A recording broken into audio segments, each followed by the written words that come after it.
from the Skateboarding Show here with some more pieces to camera, because this is what I'm doing at the moment.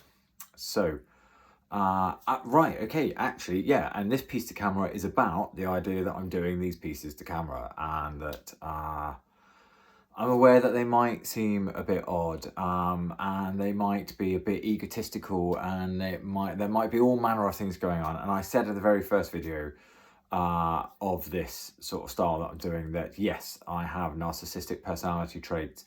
Yes, I require validation. Yes, I'm an insecure little boy that just wants to be liked by the bigger boys. I want the cool gang to like me. I want the inner circle to, all that stuff. That's all, that's like amateur psychologist stuff. I mean, come on, I need something more than that. I know that stuff about me. I want to know more about me.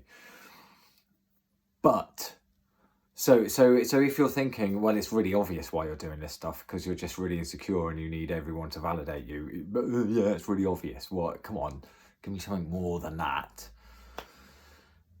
But perhaps another reason, because there could be more than one reason, another reason perhaps I'm doing this stuff is because, isn't this what we do as skateboarders?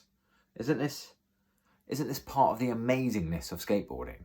That we have the ability to look at things critically and in a different way. The ability to look at things in a different way. Isn't that what we do as skateboarders? Don't we? My understanding and my experience is that I walk through a town or a city or any urban area, really, and I am constantly assessing whether I have my board with me or not, or whether I'm going street skateboarding or not, which, granted, I haven't done in years, but did plenty of it. Even to this day, I am still assessing where's the smoothest bit of the pavement. How big is that lip on the paved pavement I'm on? How big is that lip between those two slabs? And would it make a good place where I could do what we used to in the early 90s call a tolly, where you bounce the back wheels off it, where you like manual over it, unweight, bounce the back wheels off and get a little bit of air on it, right? Like I can tell you to within a millimeter whether the difference between two slabs would make that work or not, or whether it wouldn't really quite work, or whether it's too big and it would just stop your board and send you flying, right? I critically look at the environment around me in a very different way to what I believe a non-skateboarder would look at it as. I look at a set of stairs, and the major thing, even though I haven't jumped downstairs in years, and I'm very unlikely to, I still look at a set of stairs and go, what's the run up? What's the run off? How big are the set of stairs? Is it realistic? Is it something possible for me to do or someone else to do? Is it a skate spot? Is it a skate spot? I have the critical ability, which I believe that most core skateboarders, I'm going to say it, because you have to be into skateboarding for a little bit to be able to understand what you're looking for and why you're looking for that.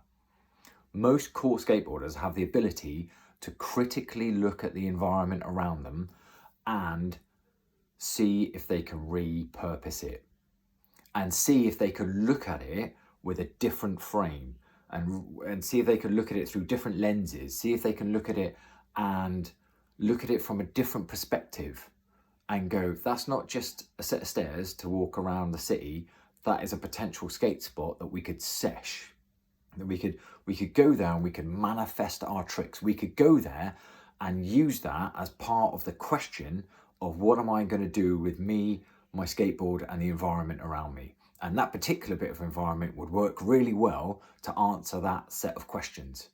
We could also look at a bit of terrain and go, that bit of terrain would not work in any way.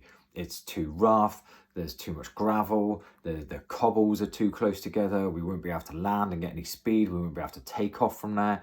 It's not going to work in any way. So the answer to the question of what am I going to do when I mix me, the skateboard, and that environment, the answer is not very much, because that environment is not conducive to putting all those things together and manifesting a skateboard trick out the end of it.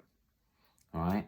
So we as skateboarders, by our very nature, critically look at things through a different lens, through a different framework, from a different perspective. So I'm asking, is that, can we not apply that critical thinking to skateboarding itself, to this beloved culture, this beloved industry, this beloved activity, this beloved sport, whatever it is you want to call it, and whatever element of it is that you want to look at?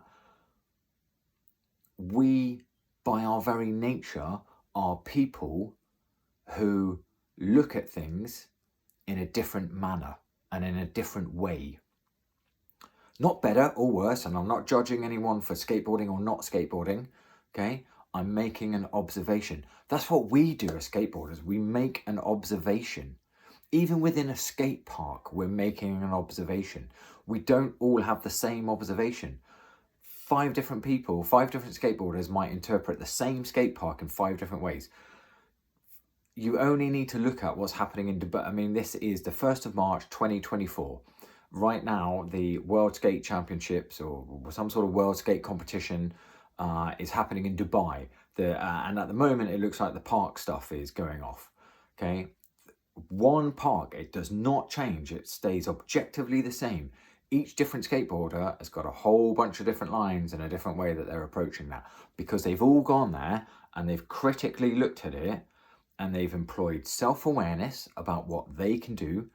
They've employed an objective awareness of the actual park around them, the environment around them, and they've critically looked at it and gone, right, I reckon I could do something on there and then go over to there, use that to pump round and get some speed, which will bring me back to that, which is one of my favorite things to skate. So I want to make sure I really utilize that bit, the corner bit there, or the big steep wall, or whatever it may be. Every one of them is looking at it critically differently from each other, because that's what we do as skateboarders. We observe the world differently. We observe the world differently to non-skateboarders, and we observe the world differently to each other, because we all make our own interpretation of it. I am using those same observational skills to look at skateboarding itself. I am using the skills of a skateboarder to look at skateboarding itself. That's all I'm doing. That's all I'm interested in doing. Not because I think I'm better than anyone else, or because I think I'm worse than anyone else. I'm just applying the very skills that skateboarding has given me and honed in me and helped me to practice. I'm using those very same skills on skateboarding itself. The culture, the industry, the people, the art, the sport, the whatever it may be. Myself, I'm critically looking at myself and going, what can I see here? What's actually going on here? What's useful? What's not useful? What can I do? What can I not do? What could I push myself to do? These are part of the skills that I think are inherent in skateboarding. We can't get taught those out of a book. You have to learn for yourself. That crack in the pavement's too big. And sometimes you learn by trying it and it stops your board and you go flying off. Sometimes you learn that there's some part of the skate park or the bowl is your favorite part because you go in there and you try it and you get amongst it, and you may not have even observed it. You might accidentally end up somewhere and go, but you're still able to observe, oh, I really enjoyed that part. I want to explore that a little bit more. And you do something different than what you thought was going to happen. So this video is about the idea that I am doing these videos because I'm employing what I think we all do, which is we critically observe the world around us through a different lens and a different frame than those people who maybe don't skateboard.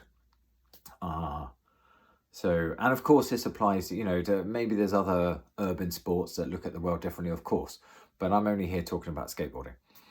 So thank you very much. Thank you for listening. Now go out and observe the world and go and do some skateboarding. See you later. Bye.